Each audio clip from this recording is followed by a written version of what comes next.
What's up, everybody? It's Dave Life on DaveLifeTV, and you're watching the Chi-Town Atlas podcast. Today, we have a special guest in the building. Brother that's real close to me. I grew up with him out in Atlanta. It's my homeboy, BigCoreyG. What up, big dog? What's up, brother? How you feel? I'm chilling, man. I'm chilling. I want to get into some topics today. Today on the Atlas right now, we're representing Chicago. Both of us grew up sometime in Chicago. Both represent Atlanta because we both went to school in Atlanta. And I live in Los Angeles, so it's still the Chi-Town Atlas podcast. And it's a couple topics I want to talk about today on Dave Life TV. When I look at the headlines that we have, the first thing I want to get into is Jay-Z and the NFL deal. So I'm going to set this up, and I want to get your opinion on it. So Jay-Z has a new controversial deal with the NFL. He has a partnership where he's going to be the social injustice coordinator and the entertainment liaison. He's going to have free reign over all the entertainment decisions, including the halftime show. And he's going to have some sort of nebulous involvement with social injustice. And he did an interview with Roger Goodell. Charlamagne the God was there, and a lot of people were there. And Jay got a lot of backlash. And the one thing that Charlamagne said was, he said, how can you partner with the NFL when Colin Kaepernick still don't have a job? How can you do that? So I'm going to address that to you, Corey. How do you feel about Jay-Z partnering with the NFL and Kaepernick still doesn't have a job? Is that outside the point? Is that still within the bounds, or how you feel about that? It has nothing to do with Cap. It has nothing to do with Kaepernick at all. Okay. It's all about money. It's all about what he can do right now. It's all about him changing, not Cap. Cap is just one person. Cap Neal, that's what he did. Now he's looking for a job. Yeah, the NFL's wrong for not hiring him to play football again. It's still a lot of sucky quarterbacks out there, and Cap ain't got a job. Right. But it has nothing to do with Jay-Z. Jay-Z has been hired by the NFL to do a job. That's about it. And he's also trying to, have diversity in the NFL, in the entertainment field. Because, number one, the demographics are younger. Right. The old white men and white women NFL owners don't know what to do. Right. They own teams. They really don't care about the demographics right now. Right. They wish they could, but they don't understand. He understands. So he's about to change certain things with the NFL, trying to make it younger, more hipper, whatever. But that's a job he has right now.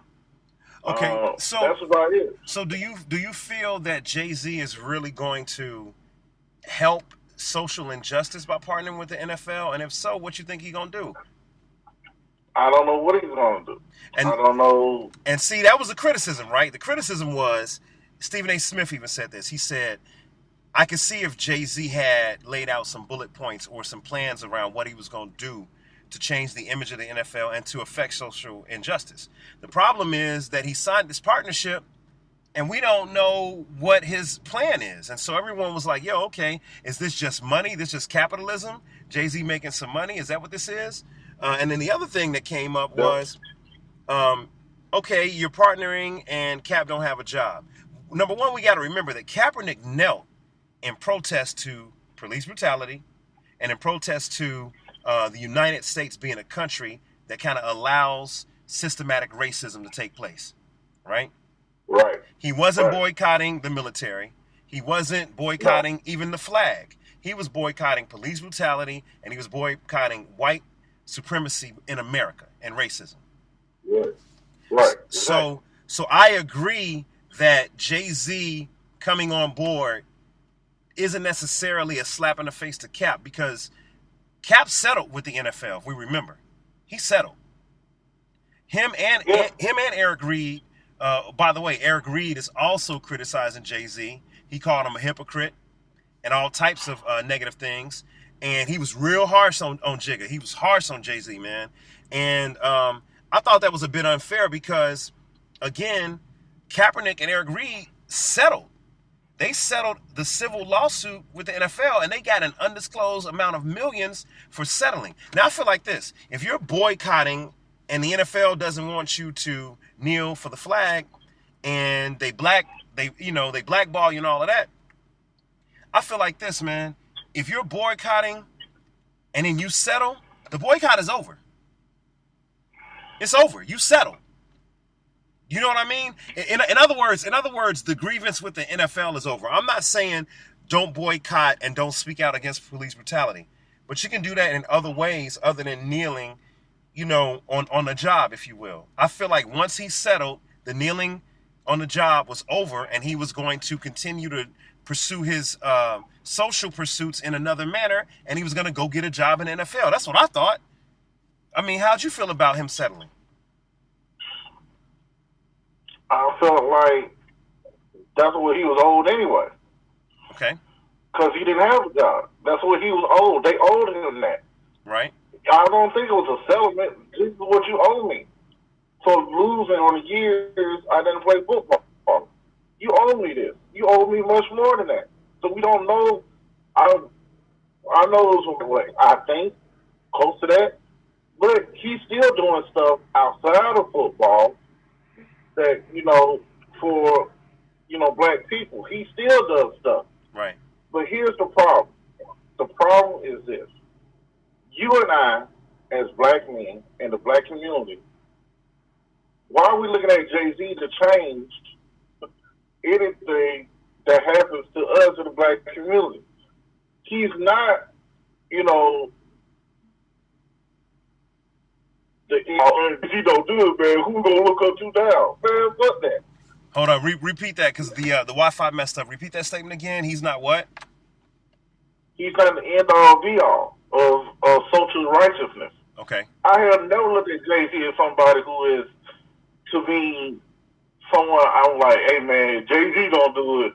We can't, I'm not going to follow him, or I'm not going to be on by his side, because Jay-Z said, no. Okay. That's on us. Right. That's on us, period. Okay. Everything we do is on us. So then why would they include social injustice then in part of this contract? Like what is he? I guess he's trying to rehabilitate the NFL's image. That's Yeah, that's it. Okay. That's totally it. Is there 30 people in a classroom? Right. It's always two white boys in the back who don't agree with us. Right. And who want to fight everybody in the classroom. Right. That's what America is. Because they make the most noise. I got you. The minority, the people in the back making noise. So that's what white supremacy is. Yep. I got in the you. back making noise. I got you. So look, how do you feel about this? Jermaine Dupri supposedly had gotten advice from Jay-Z a year ago to not take the same deal. Social injustice, entertainment liaison. Jay-Z told him don't do it. He said, how deep are you in the NFL? And he was like, I'm not that deep in yet. And he was like, you might not want to do that deal. And now a year later, Jay-Z's doing a deal. A lot of people criticize him for being a capitalist. How do you feel about that? Ain't that what he been doing? You said par for the course, huh? Yeah, I mean, look, what did Robert Harris say? Follow the drip. Follow the drip. Follow the drip. Cash rules everything around me, huh? Come on now. I got you. All right, well, let's move on to the next topic here. Let's talk about, since we're talking social injustice, let's talk about Daniel Pantaleo. He is the New York Police Department officer that put the chokehold on Eric Garner 5 years ago, the illegal chokehold, took him to the ground, would not release his hold. Eric Garner suffocates to death off of that chokehold. Daniel Pantaleo, 5 years later, was fired from the police force. No jail time, no prosecution. He kept his job for 5 full years. How you feel about that, bro? That means, all that means to me? He go to another state and get another job. You right about that? They do it all the time. You right about that? All the time. He can go to another state, get another job. They do it all the time. Because he's not a This criminal. man hasn't paid. No, he's not a criminal. He ain't paid for shit. Right. That's a shame, man. He still. That's a shame. He's still going to bed to go to sleep. Fine. He's straight. Yeah. He go grocery shopping. Eric Garner is gone. Right. His family is suffering still. Right. And then they got legal fees because didn't they not lose the case? They may have lost the case. I'm not sure on that. I gotta fact check that, but they could have lost the case. Yeah. Yeah, they lost the case. I don't remember the family winning anything other than this man getting fired. I don't remember them winning a case, a civil suit. That's not a win. I understand. I'm just saying that's the only positive, if you call that a positive, that's the only thing positive that even happened as a result of this case. Like, man, football coaches get fired all the time. And then you figure out, damn, they got another job. How the fuck keep firing there? They got another job. Yep. Yeah. Same with police officers. Yeah. They get fired all the time. And they travel their behind to Rhode Island or something, and now they're a police officer again. Yeah. So, to me, his face has to be plastered everywhere. He can't get hired anywhere. He can't do anything in law enforcement at all. Yeah. Nothing. He can't even, to me, he shouldn't even have a weapon. Yeah, right. He should lose his right to even carry a weapon. Yeah. Very wrong. Yeah. He should have a felony charge. Yeah. But that's not gonna happen. Murder, involuntary manslaughter 1, 2, something. But he don't have none of that. Right. He have none of that. They don't care about Damn us. shame. They don't care about us. They don't care. On Mike's birthday, they don't care about us. Today's Mike's birthday, the 29th? Come on, man! I should have known that. Rest in peace to Michael Jackson, man, the king of pop. I definitely should have known that. It is his birthday. Okay, so it's on Mike's birthday, bro. Go for it. You haven't seen the special, have you? I have not seen the special. Well, I saw Dave Chappelle talk about it, but I haven't seen the Michael Jackson HBO special. No, I haven't. No. Have you seen Dave Chappelle's special? I watched Chappelle last night. It was hilarious. Thank you. That's all I needed to hear. It was hilarious. Hilarious. Michael didn't do it, according to Dave. And look, according to what I can tell, they still haven't proven to me that he's done anything. No, the FBI did it. The FBI searched. The FBI. Right. Said Mike didn't do it. Yeah, they put him through a lot, man. They put him through a lot. Man, rest in peace. That's all I want to know. Rest in peace to Michael Jackson. So let's talk about the Los Angeles Lakers, and let's start with Dwight Howard, man. How you feel about D12 coming to LA? Oh, first of all, let's get one thing straight. Okay. The Lakers of mine when Dwight Howard was there was not his fault. Say again? It was not his fault. When he was there and they didn't win. They didn't go to the finals. It's not his fault at all. Okay. Well, I agree, but give me the points. Why do you say that? Well, I mean, the dude was blocking shots from running down the court, and then he was playing hurt most of the year. Yes, he was. He had back surgery, which is very serious. Exactly. So he wasn't very mobile. So you're absolutely right. I don't think it was his fault that the Lakers didn't go to the finals. Matter of fact, did they even make the playoffs that year? Yeah, they made it. Okay. They had Paul Gasol and Steve Nash. I remember they had Nash and Kobe. Yeah. But here's the problem. It's only one ball. Yeah. If you're not playing, if you got all these stars, you really have to share the ball. Yeah. And what does Kobe? What has he never done? Kobe is not a great passer. He's not an assist leader. Let's put it like that. He can pass, but he's not an assist leader. To me, he plays like Russell Westbrook in emergencies only. Yeah, I would agree. So Dwight Howard is coming back, and the Lakers put him on a non-guaranteed contract, and they had to sit down with him and said, listen, any of them crazy shenanigans going on, you're out the door. What shenanigans? What did he do? Well, other than him beefing with Kobe and Kobe saying, you're not serious or what have you, there's outside shenanigans which we don't even need to get into, but outside allegations, and he had to come out and confirm that he's not gay and all that kind of stuff that was going on.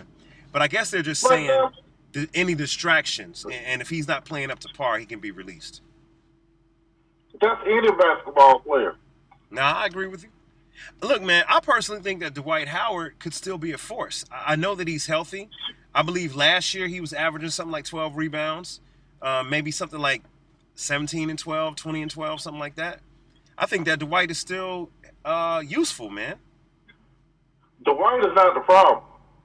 Okay, what's the problem? It's going to be LeBron. Speak on it. How is LeBron James a problem, Corey? First of all, let's get one thing straight. LeBron has to learn how to play without the ball. Okay. He does not know how to do that. All right, so LeBron needs the ball too much. You had Rajon Rondo. Mm-hmm. If you look at the stats with Anthony Davis and Boogie, when else with New Orleans, with Rajon Rondo, they had their best careers ever. True. By numbers. Because of Rajon Rondo. Facts. And I think Rondo that year was averaging 11 assists. Exactly. And controlling the game. There was a flow to the game. Yeah. So, when you put Rondo on the floor, LeBron needs to learn how to set picks, roll to the hole, let Rondo control the game, and the game will become easier. And then he can actually last longer in the NBA. Right. Because now you're not using your body as much physically. You make the game easier where you cut to the hole, making layups. If you cut to the hole and Rondo plays you the ball, and it comes to you, and if Davis cut to the hole, it's a dunk. So who you like? Easy game. Who you like in the starting lineup? You like Rondo as the point? Rondo is the point all day. Who's the two? Danny Green? No. Well, who else I got? I would probably. You got Kuzma. Well, Kuzma's a 3, correct? Kuzma's a 3. LeBron is a 3. AD is a 4. He can play 2. Right. LeBron can play 2. AD is a 4. You got Dwight and you got JaVale McGee at the 5. So who do you like? Okay. And you still have oh man, what's my man's name? Is it Contavious Caldwell-Pope? Okay. So this is how, if you want to, it's according to how you want to start the game. So, and according to who you play as well. Right. They should be switching the lineup up it's according to how, who they playing against. Right. Let's say we're playing against, San Antonio. Yeah. Okay, I'll let Rondo start. Let, Green be the 2, LeBron 3, AD 4, Dwight the 5. All right. Okay? So that means it's going to be a slow-paced, half-court game. What about when you play the Clippers, Kawhi and the Clippers, and Paul George? Okay, you ready? And Patrick Beverly. And Patrick Beverly. You ready? Yeah, I'm ready.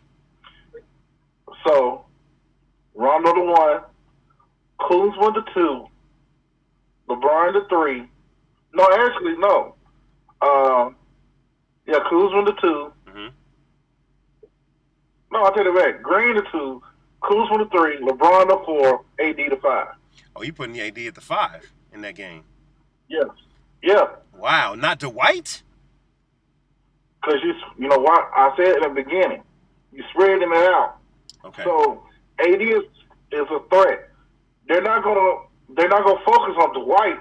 All they're gonna focus on Dwight is basically if he's cutting to the hole. Right. Now you got to guard everybody. I got you.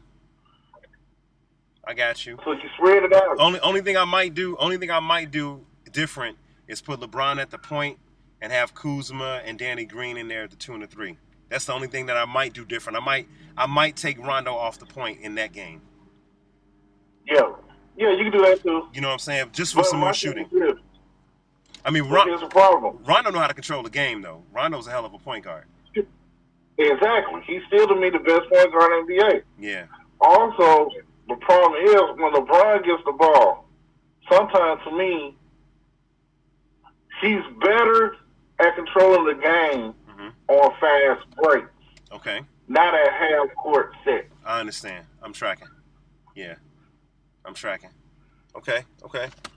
Well, how do we feel? So, do you like Dwight starting over JaVale McGee? Just in general. Yeah. Okay. Yeah. All right. Well, let's jump on to the Lakers ain't even my team. Right.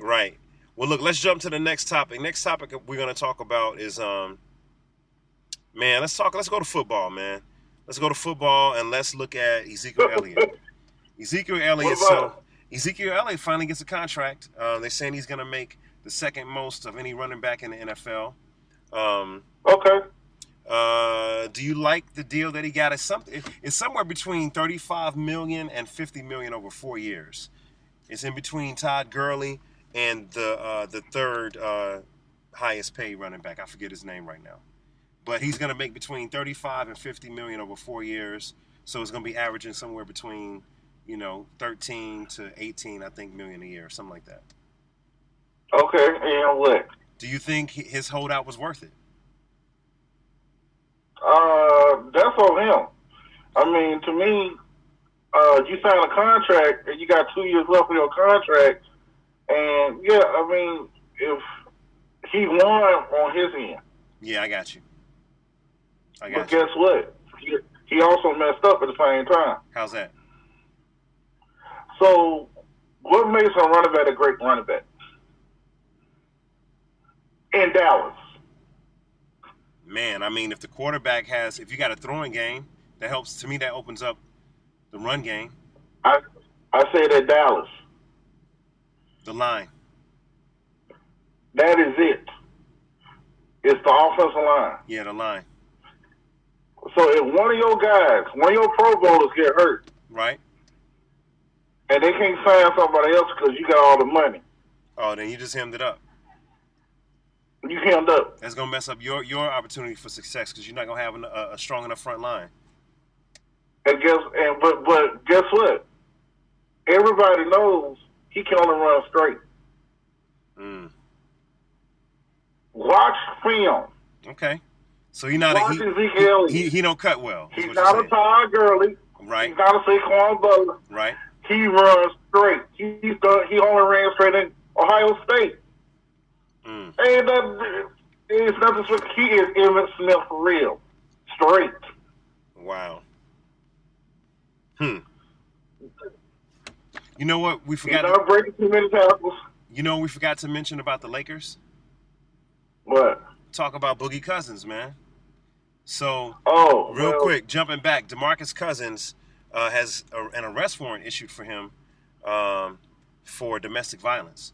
So, what they're saying is that he got married to his long-term girlfriend, Morgan Lang, this weekend, but his baby mama, his ex-girlfriend, she is pressing charges because there's a recording of him threatening to kill her. Boogie said, I want my son to come to the wedding. She said no. They got into some sort of a verbal spat, and there was a recording that TMZ posted where he said, I will put a bullet in your head. And now there is an arrest warrant for domestic violence charges, probably terroristic threats as well in Alabama. So Boogie may have to turn himself in to Alabama PD. But how you feel about that? So ex-girlfriend, baby mama won't allow your son to come to your wedding, and you lose it and threaten her life. And now, just 4 days after you got married, 5 days after you got married, you got a DV charge, and you might have to turn yourself in. What happened, Corey? How do you feel about that? What's wrong in this situation? Okay. Look. Boogie is he didn't hit her, right? He did not hit her. They said he threatened her life, and specifically by saying, I will put a bullet in your head. So that's not just, I'm going to kill you. That is a specific threat on your life. No. He don't. Hold on. I'm a lawyer now. Corey, how does a bullet work? Hold on. I'm a lawyer. Okay. Did he say I'm gonna use a gun and put a bullet through your head? He did not. He said that he would put a bullet in her head. In her head. Okay, so the only way a bullet works, I mean, he could say, I could have got a handful of bullets I throw that head. I mean, that shit ain't gonna work. But I'm just saying. That argument won't hold up. I'm just saying. I feel you, but I want to work. You recorded me in the heat of the moment. In the heat of the moment. So how this is the message? Did she threaten him? I don't know. I bet she did. I don't know if that's on tape though. We speculating, so I don't know. But I bet you she did. But I'm gonna tell you where he messed up. Anytime you make a threat on someone's life, that can be considered a terroristic threat. Oh, yeah, of course it is. And, you know, and that's straight into the realm of domestic violence, maybe even larger, depending on what you said you were going to do. Like if you say you're going to blow somebody's house up, that's even worse. You know what I'm saying? Yeah. So my point is, Boogie lost composure and said something he shouldn't have said. Now, she was wrong for withholding his child from going to his wedding date, but he was also wrong for going too far. And it just so happened that someone got it on tape. Right. I think that's incredibly irresponsible for him to do on the eve of his wedding, or whenever this happened, you know, leading up to the wedding, whenever this happened, you know, I know he was upset, but, you know, he let himself get knocked off his square. He got pulled in to baby mama drama, and now he might have to go to court for this and fight it. Hey, guess what? And here's another problem. Yeah. So y'all gonna wait 5 days? Right. So that further lets me know that she's conniving to wait that long. Yeah, it was like time. Something is off with this. You know. Yeah. So you won't even let your son go to his father's wedding because, you know, you can date her, you can do all these things, but you're not gonna marry her. The minute you marry her, I'm trying to destroy your life. Like that's the message I got. Oh, you got a new girlfriend? Oh, you think you're doing something? Okay, watch this. Right. So, but that was bad for him. The other thing that's bad for him. But then here's another thing. Uh-huh. Maybe that was his time and that was his weekend to have the child. Wait, one more. You see what I'm saying? No, say that again. Just think about this. That could have been his weekend to have the child. Oh, if he was on his honeymoon, right? Could have been. Who knows what the arrangement is, but it could have been his weekend for custody. You're right.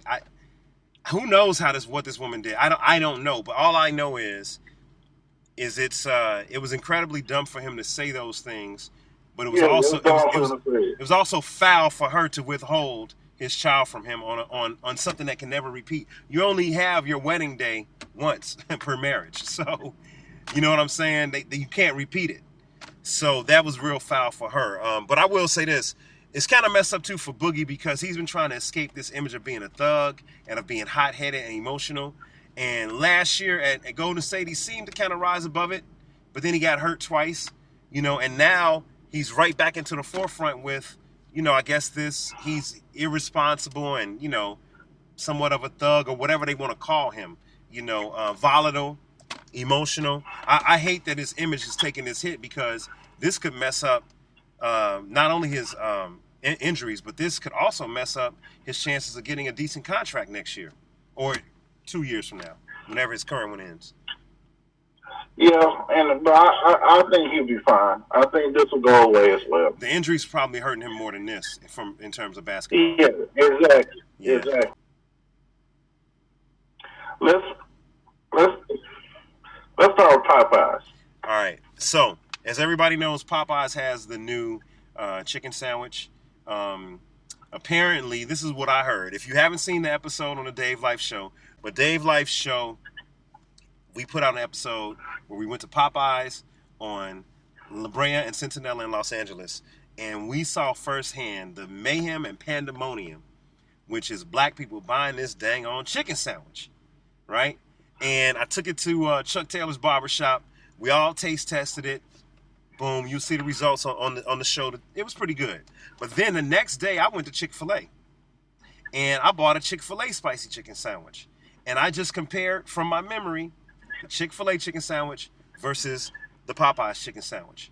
And in my personal opinion, Chick-fil-A wins, hands down. Now, how do you feel about just the mayhem surrounding this chicken sandwich, number one? And then number two, how do you feel it compares to Chick-fil-A? First and foremost, I had a damn chicken sandwich 4 months ago. Oh, now let's clarify. You're in Atlanta. Yeah. So they rolled out the Popeye's chicken sandwich 4 months ago in Atlanta. Probably 6. Okay, that's interesting because my cousin Goldie Coleon, shout out to Goldie Coleon, he said they rolled it out in Chicago maybe 4 to 6 months ago. He's like, this is old news. So it's now rolling out in LA. There was a Twitter war between Wendy's, Chick-fil-A, and maybe Burger King. They were kind of going back and forth, right? And they were talking about chicken sandwiches. And Popeyes came out and said, we got one that's about to drop that's going to destroy all of y'all. And it's been pandemonium, at least in Los Angeles. Was it pandemonium in Atlanta when this came out a couple months back? It resurfaced. Mm. Me and my brother, some of my friends on Facebook, like, what the hell y'all talking about? We done had this already. Mm. So the social media war, the shots fired on social media between the companies got this heated up, is what I'm hearing. Because they say it's a chicken war. It's a chicken sandwich war, yo. Yeah. But let me just say this. Okay.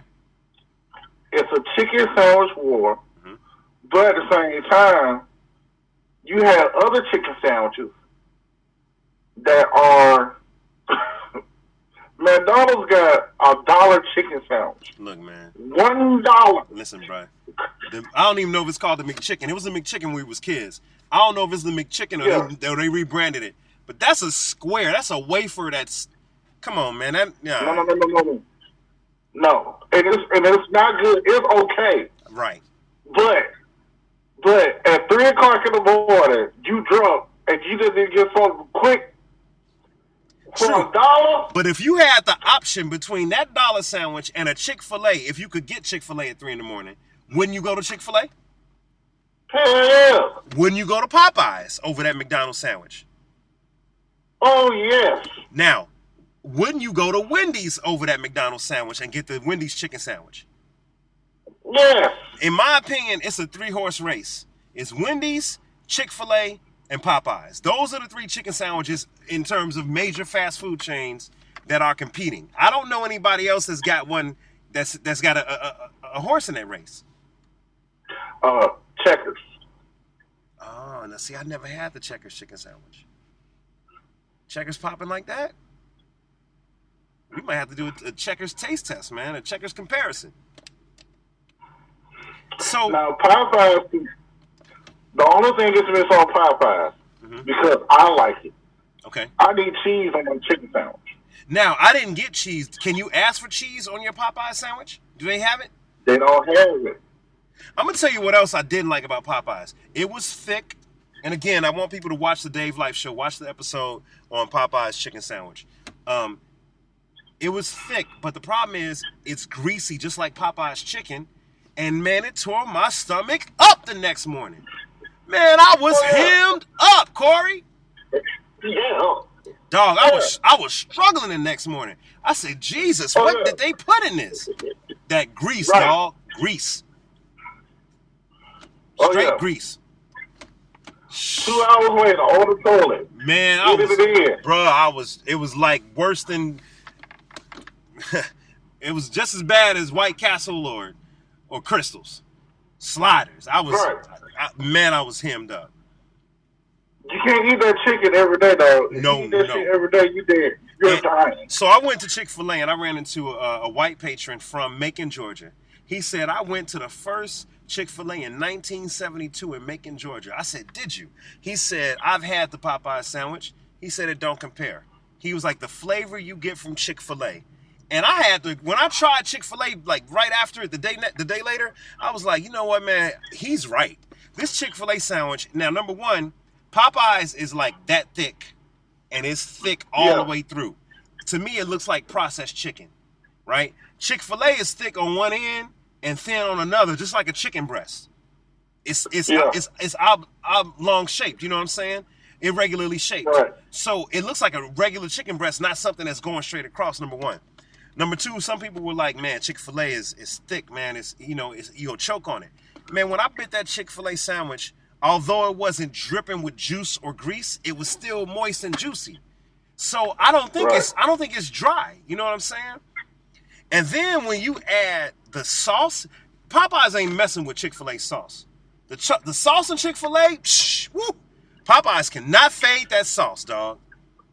So what you want your Chick-fil-A sauce? I either get Polynesian sauce or I get honey mustard sauce.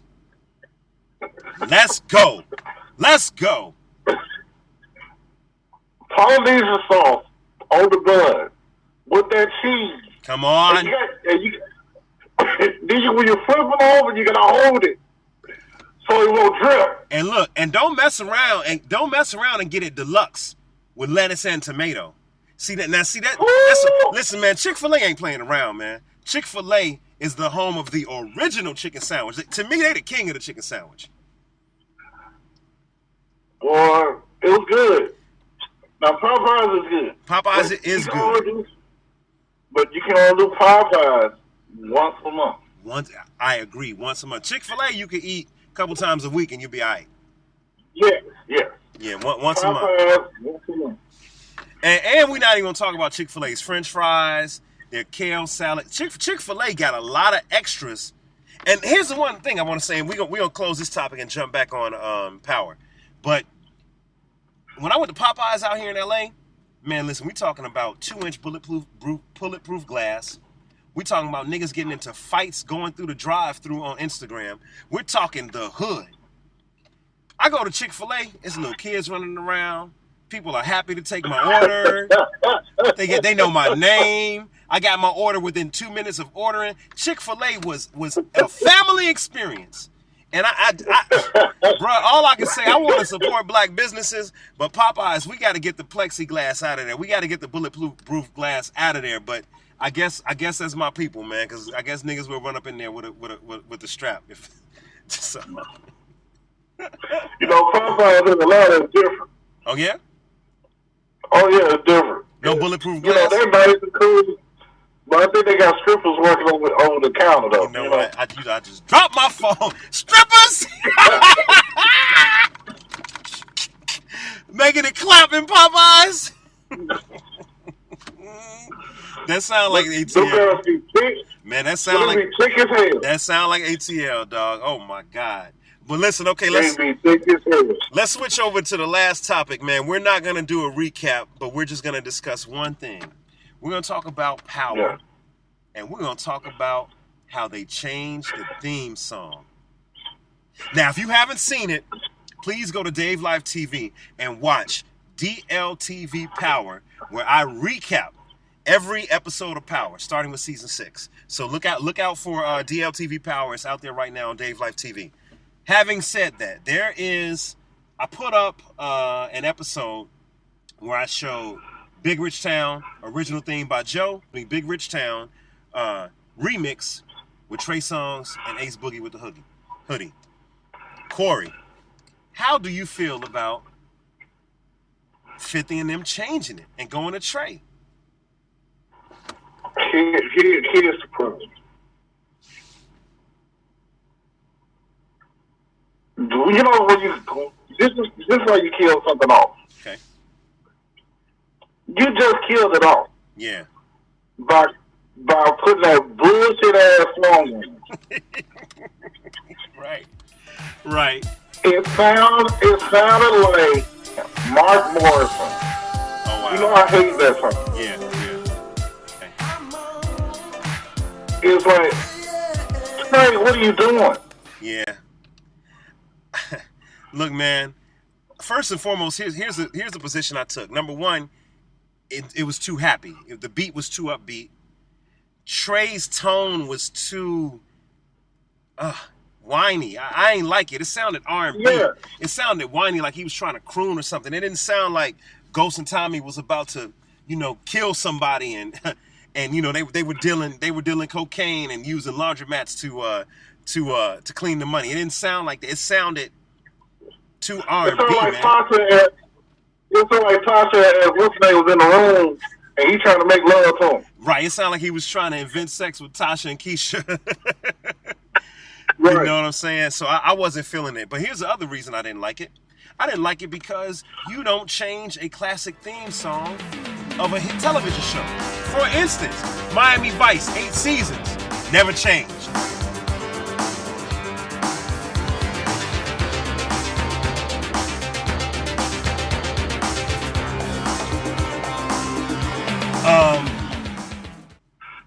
Knight Rider.